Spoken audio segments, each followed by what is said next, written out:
Hello students, welcome to winning online classes.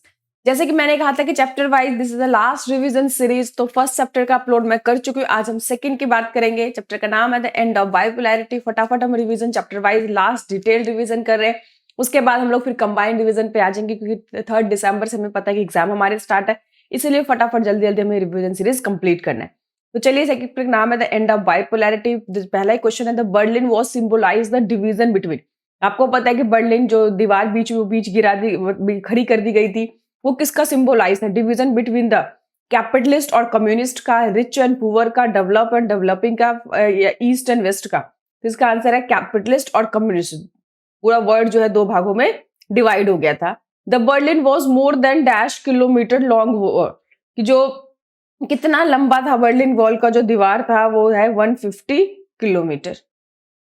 Next है कि USSR group also known as, जो USSR का group था उसे और किस नाम से जानते थे? तो हमें पता है सोशलिस्ट ब्लॉक के नाम से जानते थे। अमेरिका के ग्रुप को कैपिटलिस्ट के और उसके ग्रुप को हम लोग सोशलिस्ट से जानते थे। कह रहा है Warsaw Pact sign by mainly by the countries of dash Europe, कि जो वार्सो पैक्ट है बेसिकली किन देशों के जो मेनली थे वो कौन से यूरोप के देशों के द्वारा साइन किया गया था? Eastern, central, south, western. इसका आंसर आप लोग मुझे बताएंगे कि वार्सो पैक्ट के बारे में हम कल भी बहुत बात कर चुके हैं, तो इसका आंसर आप लोग मुझे जल्दी से कमेंट करके बताएंगे। नेक्स्ट है कि Mikhail Gorbachev become the general secretary of the communist party of Soviet union. बहुत बार बताया मैंने कि वो कब बने थे? 1985 में वो बने थे, और वो लास्ट प्रेसिडेंट भी थे यूएसएसआर के। सोवियत यूनियन ने इन्वेड कब किया था अफगानिस्तान पे? मैंने बताया था क्रिसमस ईव को उन्होंने आर्मी गई थी वहां पे। तो आंसर है 1979 डायरेक्ट, और 10 साल तक उनकी आर्मी वहां पर रही थी। Dash was a successor of Lenin. Lenin के बाद बेसिकली कौन यूएसएसआर में सोवियत यूनियन का प्रेसिडेंट बने थे? Putin, Gorbachev, Stalin. तो इसका आंसर है स्टालिन बने थे। नेक्स्ट है कि civil collectivisation of the agriculture was done by dash in the USSR. USSR के अंदर किस नेता के द्वारा इस तरह के एग्रीकल्चर को कलेक्टिवेशन किया गया था? तो आंसर है स्टालिन के द्वारा किया गया। यही उनकी बेसिकली ज्यादा अचीवमेंट थी। नेक्स्ट है कि who among the following is not a Baltic Republic. हमने देखा 15 गणराज्यों को मिला के 15 रिपब्लिक थे यूएसएसआर के अंदर, उसमें से जो 3 थे वो निकल गए थे, जिसे बाल्टिक कहा गया। इसमें से पूछा कौन सा बाल्टिक रिपब्लिक नहीं है? इस्टोनिया बिल्कुल है, लिथुआनिया भी है, लाटविया भी है। तो आंसर क्या है? लंदन जो है वो बाल्टिक रिपब्लिक नहीं। नेक्स्ट है कि what is the meaning of perestroika. Perestroika का मतलब क्या है? रिस्ट्रक्टिंग, जब रशिया बेसिकली वो कर रहा था अपने इकोनॉमी को। नेक्स्ट है कि व्हाट इज मीनिंग ऑफ ग्लासनोथ। ग्लासनोथ का मतलब क्या होता है? ओपननेस, ज्यादा उस इकोनॉमी को खुला कर देना, ओपन कर देना। Dash become the first republic to declare in India in independence from the USSR. किस रिपब्लिक ने सबसे पहले अपने आप को इंडिपेंडेंस, आजाद डिक्लेयर किया यूएसएसआर से? इसका आंसर पता ही सभी को, लिथुआनिया जो था वो पहला रिपब्लिक था जिसने अपने आप को यूएसएसआर सबसे पहले आजाद महसूस किया। कह रहा है ये जो Yeltsin became the president of Russia in the year, जो ये बोरिस येल्सिन थे वो प्रेसिडेंट बने रशिया के, कब बने? जब यूएसएसआर डिसइंटीग्रेट हो गया 1991 में, पहले इलेक्टेड प्रेसिडेंट ये बने थे। कह रहा है कि in 1991 dash signed as a president of Soviet Union. इसका आंसर आप मुझे बताओगे, अभी मैंने बताया आपको, इसका आंसर तुरंत आप लोगों को पता चलेगा। 1991 में किसने साइन किया था as a president of Soviet Union? यहाँ पे बेसिकली रिजाइन होना चाहिए, क्योंकि जो है सोवियत यूनियन जब खत्म हो गया तो रशिया रह गया था, लेकिन फिर भी इसका आंसर आप लोग मुझे बताएंगे 1991 में किसने बेसिकली। नेक्स्ट है कि जो चेस्लोवाकिया है वो स्प्लिट कितने भाग में हो गया था आफ्टर 1945? इसका आंसर है 2 पार्ट्स में वो डिवाइड हो गया था। नेक्स्ट है एसर्शन और रीजन के क्वेश्चन है। सबको पता ही है कि एसर्शन रीजन में बेसिकली हमारे पास 4 ऑप्शन होते हैं। पहला ऑप्शन होता है कि एसर्शन और रीजन दोनों ही करेक्ट, और reason is a correct explanation of A. Both हमारे करेक्ट होते हैं, बट जो रीजन है वो एसर्शन को एक्सप्लेन नहीं कर रहा होता है। थर्ड होता है एसर्शन ट्रू होता है, रीजन फॉल्स होता है। फोर्थ होता है हमारा एसर्शन फॉल्स होता है, रीजन ट्रू होता है। तो 16 का देखिए, फर्स्ट है कि USSR came into being after 1917 revolution. बिल्कुल सही, 1917 में जो क्रांति हुई थी उसके बाद यूएसएसआर अस्तित्व में आया था, और it was inspired bye socialism and opposed of capitalism. बिल्कुल सही है, ये पूरी तरह से जो रेवोल्यूशन था सोशलिज्म से इंस्पायर्ड था, कैपिटलिज्म के अगेंस्ट था, क्योंकि उनका मानना है कि जो भी प्राइवेटाइजेशन होती है, जो कैपिटलिज्म होती है, सोसाइटी को 2 भागों में बांट देती है, वहां पे इनइक्वालिटी, डिस्क्रिमिनेशन ज्यादा होता है। तो पहला स्टेटमेंट भी बिल्कुल सही है, दूसरा स्टेटमेंट भी सही है, और जो फर्स्ट है assertion को पूरी तरह से रीजन एक्सप्लेन भी कर रहा है, तो इसीलिए इसका आंसर ए होगा। assertion और रीजन दोनों करेक्ट, और reason is a correct explanation of assertion। Next देखिए, after second world war the world divided into eastern bloc और वेस्टर्न ब्लॉक। बिल्कुल ठीक है कि सेकेंड वर्ल्ड वॉर के बाद जो पूरा विश्व था दो भागों में डिवाइड हो गया था, ईस्टर्न ब्लॉक और वेस्टर्न ब्लॉक। ईस्टर्न ब्लॉक जो था यूएसएसआर इसको लेड कर रहा था, वेस्टर्न ब्लॉक को अमेरिका लेड कर रहा था। बिल्कुल सही है। Western country join eastern block, ये क्या मतलब, वेस्टर्न कंट्री भैया ईस्टर्न ब्लॉक क्यों ज्वाइन करेगी? तो एसर्शन ठीक है, लेकिन रीजन जो है वो बिल्कुल पूरी तरह से गलत है, यानी कि सी इसका आंसर बनता है। व्लादिमीर लेनिन डाइड इन 1924, ये भी सही है। व्लादिमीर जो लेनिन है, जो कि 1917 में जो रेवोल्यूशन हुआ था उसके पूरी तरह से लीडर थे, हीरो थे, लेकिन उनकी डेथ 1924 में हो गई। और उसके बाद जो स्टालिन है वो पावर में आए, तो ये भी बिल्कुल सही है। और इसको एक्सप्लेन भी करा, भैया लेनिन की डेथ हुई इसीलिए तो स्टालिन आए, है ना। तो इसमें में से क्या है कि ऊपर की जो घटना हुई इसी कारण कोई नीचे वाली घटना हुई उससे रिलेटेड है, उससे पूरी तरह से जुड़ा हुआ है, तो ये पूरी तरह से जुड़ा हुआ है, तो इसीलिए इसका आंसर ए होता है। एसर्शन भी ठीक है, रीजन भी ठीक है, और ये ना कि व्लादिमीर लेनिन की डेथ हुई और इसीलिए जो स्टालिन है वो पावर में आए 1924 में, तो हमारा आंसर ए होता है। नेक्स्ट है कि जोसेफ स्टालिन जो पीरियड था saw as a rapid industrialisation of USSR. बिल्कुल सही है, बहुत तेजी से उन्होंने काम किया, कलेक्टिव एग्रीकल्चर पे काम किया। कह रहा है इस period was known as a great terror of 1930s। इस period was known as a great period of 1930s। देखिए आपस में जो एक स्टेटमेंट है वो दोनों करेक्ट है, लेकिन अगर क्या आपस में कोई रिलेशन बन रहा है या नहीं बन रहा है, इसका जो आंसर है वो आप लोग मुझे बताएंगे। नेक्स्ट है कि जो cold war came to end with the collapse of Soviet Union. जो कोल्ड वॉर है वो खत्म हो गया, कैसे खत्म हुआ? जब सोवियत यूनियन कोलैप्स हो गया। बिल्कुल ठीक है कि सोवियत यूनियन की खत्म होने के बाद, डिसइंटीग्रेशन के बाद ही कोल्ड वॉर एरा जो है एक तरह से खत्म हुआ, and USA become the powerful country in the world. ये भी बिल्कुल सही है, और ऊपर वाला हुआ है, वो डिसइंटीग्रेट हुआ इसीलिए तो अब अमेरिका अकेला पावरफुल रह गया। तो इसका आंसर भी क्या होगा? ए होना चाहिए कि एसर्शन भी ठीक है, रीजन भी ठीक है, और जो हमारा रीजन है वो एसर्शन को पूरी तरह से एक्सप्लेन कर रहा है। नेक्स्ट है कि many western European country join NATO. ये भी हमने देखा कि बिल्कुल सही है, जितने वेस्टर्न यूरोपियन कंट्री थे वो नाटो के मेंबर हो गए थे। 12 देशों को मिला के नाटो का एक मिलिट्री अलायंस बना था। It was military alliance form by USA. ये भी सही है, 12 जो वेस्टर्न यूरोपियन देश मिलके थे, और इसको किसने लेड किया था? यूएसए ने, अमेरिका ने लेड किया था। तो ये भी बिल्कुल सही, एसर्शन भी ठीक है, रीजन भी ठीक है, और ऊपर की ही लाइन को तो नीचे एक्सप्लेन कर रहा है कि भैया 12 वेस्टर्न देशों के द्वारा नाटो बना था, और इसको लेड कौन करा था? अमेरिका कर रहा था। जोरों को तो एक जैसे सेंटेंस बना ना, लग रहा है आपस में कोई कनेक्शन है, ऊपर भी वही है और नीचे भी उससे रिलेटेड इंफॉर्मेशन दे रखा है। नेक्स्ट कह रहा है कि the shock therapy was the transition of communist into capitalism. बिल्कुल सही है कि कम्युनिज्म से किस तरह से कैपिटलिज्म में जो ट्रांसफर हुआ था, इसी प्रोसेस को तो शॉक थेरेपी कहा गया था।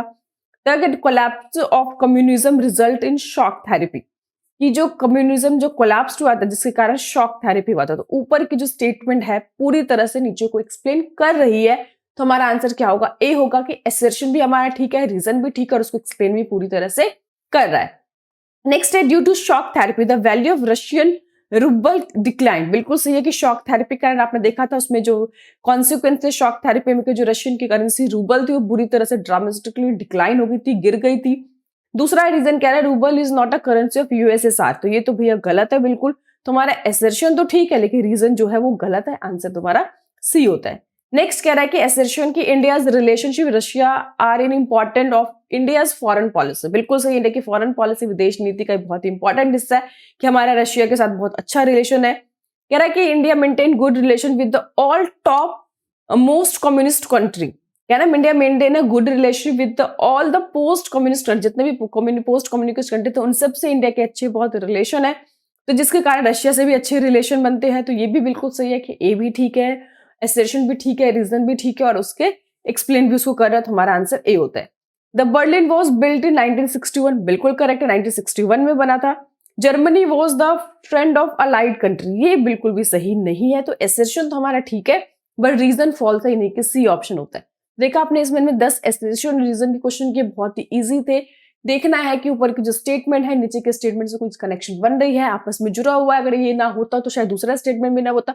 इस तरह से जब किसी भी दो स्टेटमेंट में कनेक्शन दिख जाए तो ए होगा, दोनों सही है, लेकिन कनेक्शन नहीं है तो बी होगा। एक सही है, एक गलत है, एसर्शन ठीक है, रीजन गलत है सी, एसर्शन गलत है, रीजन ठीक है तो डी होगा। बस 4 ही तो ऑप्शन होते हैं।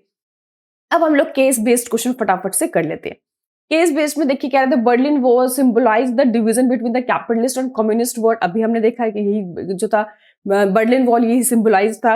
ये बना कब था? 1961 में, जिसने सेपरेट किया था कह रहा है Berlin from the east Berlin और वेस्ट बर्लिन को। This more than 150 kilometre long, अभी हम देखा ना 150 किलोमीटर लॉन्ग वॉल था, जो कितने टाइम तक खड़ा रहा? 28 साल तक। Finally broke by the people. कब गिरा था? 9 नवंबर 1989 में। This mark the unification of two parts of Germany and the beginning of the end of the communist bloc. इस तरह से क्या दिखाया था भैया? कम्युनिस्ट ब्लॉक पूरी तरह से खत्म हो गया है। अब कह रहा है बर्लिन वॉर किसका सिंबलाइज था? डिवीजन बिटवीन द, अभी हमने देखा भैया किसका था? कैपिटलिज्म। क्या था लिखा हुआ ना? Between the capitalism and communism. तो देख लो कैपिटल और कम्युनिज्म कौन सा आंसर है? सी है हमारा। और फटाफट उसमें टिक लगा दो। नेक्स्ट है कि जो बर्लिन वॉज ऑफ बिल्ट कब बना था? हमने देखा 1961 में बर्लिन की दीवार जो खड़ी की गई थी। ये बहुत इंपॉर्टेंट क्वेश्चन है, वैसे भी आ सकता है। तो बर्लिन वॉल सेपरेट किसको कर रहा था? ईस्ट बर्लिन को वेस्ट बर्लिन से ना, ईस्ट बर्लिन को वेस्ट बर्लिन से सेपरेट कर रहा था। कह रहा बर्लिन वॉल स्टूड कितने सालों तक खड़ा रहा? ये मैंने पहले भी एमसीक्यू में बताए थे कि 28 ईयर्स तक खड़ा रहा, क्योंकि 1961 में बेसिकली ये बना था और 1989 में ये खत्म हुआ था। तो वैसे भी काउंट कर लोगे तो 28 ईयर्स बनती है। कह रहा बर्लिन वॉज अ ब्रोकन, कब इसको हटाया गया? तो इसका आंसर 9 नवंबर 1989 को इसको गिरा दिया गया, और जिसने दिखाया कि भैया जो है कम्युनिस्ट वर्ल्ड है उसका जो है ब्लॉक खत्म हो चुका है, एंड हो चुका है। तो नेक्स्ट हमारा केस बेस्ड क्वेश्चन है कि after second war the east European country that Soviet army had liberated from the fascist forces came under the control of USSR. के सेकेंड वर्ल्ड वॉर के बाद जो ईस्ट यूरोपियन कंट्री थे, Soviet army ने उसको आजाद कराया था फासिस्ट फोर्सेस से, वो सारे किसके कंट्रोल में आ गए थे? यूएसएसआर के कंट्रोल में आ गए थे। एनसीईआरटी की लाइन उठाई हुई है। The political and the economic system of all these country were modelled after the USSR. सभी के जो देश थे पॉलिटिकल इकोनॉमिक सिस्टम जो है किसपे बेस्ड थे? यूएसएसआर पे थे। This group of country called the second world of the socialist block. First world America को कहा गया, जो उसने वेस्टर्न ब्लॉक बनाए थे। ये जो है सोशलिस्ट ब्लॉक था, वो कैपिटलिस्ट ब्लॉक था। The Warsaw Pact of military alliance had them together, USSR the leader of this bloc. तो यह तो हम पढ़ चुके हैं। अब क्वेश्चन देखते हैं कि second world war and, second world war खत्म कब हुआ था? एंड जो है स्टार्ट हुआ था 1939 में, खत्म हुआ था 1945 में सेकेंड वर्ल्ड वॉर। कह रहा है यूएसएसआर स्टैंड फॉर, यानी कि यूएसएसआर का फुल फॉर्म क्या है? तो union of Soviet socialist Republic. ये जितने भी सोशलिस्ट रिपब्लिक थे उन सबका मिलाकर यूनियन बना था। कह रहा है after second world war the east European country came under the control. कि सेकेंड वर्ल्ड वॉर जो ईस्ट यूरोपियन कंट्री थे वो किसके कंट्रोल में आ गए थे? यूएसएसआर के, क्योंकि उन्हीं के द्वारा उसको लिबरेट किया गया था, आजाद कराया गया था। तो कह रहा है military alliance of Warsaw Pact. Warsaw Pact जो मिलिट्री अलायंस थी किसके द्वारा बनाया गया था? फर्स्ट चैप्टर में भी हमने पढ़ा था, यूएसएसआर के द्वारा बनाया गया था, ताकि नाटो का काउंटर वो कर सके। नेक्स्ट है वेस्टर्न ब्लॉक वाज कंट्रोल। जो वेस्टर्न ब्लॉक है वो कौन कंट्रोल कर रहा था? यूएसए। ईस्टर्न ब्लॉक तो भैया यूएसएसआर कर रहा था, लेकिन वेस्टर्न ब्लॉक जो है वो अमेरिका के द्वारा कंट्रोल किया जा रहा था। नेक्स्ट है कि arrange the following in the chronological order. ये जो है अकरेंस, यानी कि जो जो घटना हुई पहले कौन सी हुई, उसके बाद कौन सी, उसके बाद उसको प्रॉपर्ली क्या करना है आपको? अरेंज करना है। तो डिसइंटीग्रेशन यूएसएसआर 1991 में हुआ था। बर्लिन वॉल 1989 में गिरा था। फेब्रुअरी रेवोल्यूशन सबसे एंड में हुआ था। गोरबाचेव जो है जनरल सेक्रेटरी 1985 में बने थे। तो फटाफट से देख लेते हैं सबसे पहले क्या हुआ होगा। गोरबाचेव जो है वो बने जनरल सेक्रेटरी फोर्थ। उसके बाद क्या हुआ? बर्लिन वॉल बना, ठीक है, बर्लिन वॉल कोलैप्स हुआ, फिर डिसइंटीग्रेशन और फिर, तो इसका आंसर होना चाहिए, देख लीजिए आप लोग भी, फोर्थ। तो इसका आंसर मैंने आपको बता दिया, इसको अरेंज कर लेना। जो फेब्रुअरी रेवोल्यूशन सबसे बाद में हुआ था, अब देख लेना इसका क्या बनता है। सबसे पहले जो हमारा है थर्ड, अच्छा हाँ, फेब्रुअरी रेवोल्यूशन पहले ही हुआ था, फरवरी की क्रांति जिसे हम बोलते हैं, ये सबसे पहले वही हुआ था। उसके बाद जो है हमारा फोर्थ गोरबाचेव बने थे, फिर सेकंड बर्लिन वॉल गिरा था, यूएसएसआर डिसइंटीग्रेट हुआ था। यानी कि इसका आंसर होना चाहिए थर्ड, फोर्थ, सेकंड, फर्स्ट। देखिए है कोई third, fourth, second, first? Yes, C है हमारा आंसर, फरवरी क्रांति, फरवरी रेवोल्यूशन। यस। नेक्स्ट है हमारा विच among the following statement that describe the nature of Soviet economy is wrong. इसमें से कौन सा जो स्टेटमेंट है सोवियत इकोनॉमी की विशेषता जो गलत बता रहा है, देख लेते हैं। कहला है कि socialism was the dominant ideology, बिल्कुल से उसकी आइडियोलॉजी सोशलिज्म पे बेस्ड थी। स्टेट का ओनरशिप था, फैक्टर ऑफ प्रोडक्शन पे, सभी चीजों पे कंट्रोल था। पीपल एंजॉयड इकोनॉमिक फ्रीडम, ये बिल्कुल गलत है। वहां पे लोगों को इकोनॉमिक फ्रीडम कोई भी नहीं थी। Every aspect of economy was plan control by the state. तो फोर्थ भी ठीक है, कौन सा स्टेटमेंट गलत है? सी। कह रहा है विच among the following is not an outcome of the disintegration of USSR. इसमें से कौन सा जो यूएसएसआर डिसइंटीग्रेशन का परिणाम नहीं है? End of the ideological war between the US and USSR, ये तो बिल्कुल है क्योंकि उसके बाद ही खत्म हो गया था। सीआईएस उसके बाद ही बने थे। 15 गणराज्य में से जो 12 सीआईएस के मेंबर बन गए थे और जो 3 थे वो बाल्टिक रिपब्लिक बन गए थे।